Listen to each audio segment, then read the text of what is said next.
আজি ৰাতি পুৱাই নাগৰাজক দেখিলোঁ। তাৰ বোলে বাইক চলাব মন গৈছিল আৰু বাইকৰ ওচৰলৈ আহিছিল। মই বোলো তই ডাঙৰ হৈ ল, বাইক পাছতো চলাব পাৰিবি। এনেকৈ তাক তাৰ পৰা খেদিলোঁ। তাৰ পাছত বন্ধ দিনটো পাই নিজৰে অলপ কাপোৰ ধুলোঁ। নিজৰ কামবোৰ লোকে কৰি দিব বুলি আশা কৰি থকাতকৈ যিমানে পাৰে নিজেই কৰিবলৈ যত্ন কৰিব লাগে। ভাইটিয়ে তাক ক'লোঁ, পুখুৰীতে বোলো মাছ কেইটামান ধৰ, জালখনৰ অৱস্থা বৰ ভাল নহয় আৰু পুখুৰীটো পানী অলপ বেছি আছিল, সেয়েহে যেনে তেনে পুঠি খলিহনা কেইটামান ধৰিলে। তাৰ পাছত গ'লোঁ পথাৰৰ ফালে।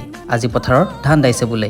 আঘোণত নমুঠি খাবলৈকে চাউল মুঠি লাগে। লগতে মই ওলালোঁ এপাক চাই আহোঁগৈ। ধান পকাৰ পৰা পথাৰলৈ যোৱাই নাছিলোঁ আৰু মাটিও বেছি নাই আমাৰ। হৌৱা ভাইটিহঁতে ডাঙৰি আনি আছে। মোৰ পিছে এইবোৰ কাম কৰাৰ ইমান অভ্যাস নাই। আমাৰ ফালে এনেকে ধান অনাটোক ডাঙৰি বুলি কয়। বাঁহৰ বিৰিয়া ডাল লৈ দুফালে দুটা গুজি লৈ বাঁহৰ ওপৰত দাঙি লৈ আনিব লাগে। আৰু তাৰ পাছত মই ওলাই গ'লোঁ বাহঁতৰ ঘৰৰ দিশে। ৰাতিপুৱাৰে পৰা ফোন কৰি কৰি মাতি আছিল আৰু এতিয়া হাতত অকণমান সময় উলিয়াই তালৈ গৈ আহিলোঁ। আহি দেখোঁ দাৱনী অলৰেডি আজিৰ দিনটোৰ বাবে ধান দাই শেষ কৰি ঘৰমুৱা হৈছে।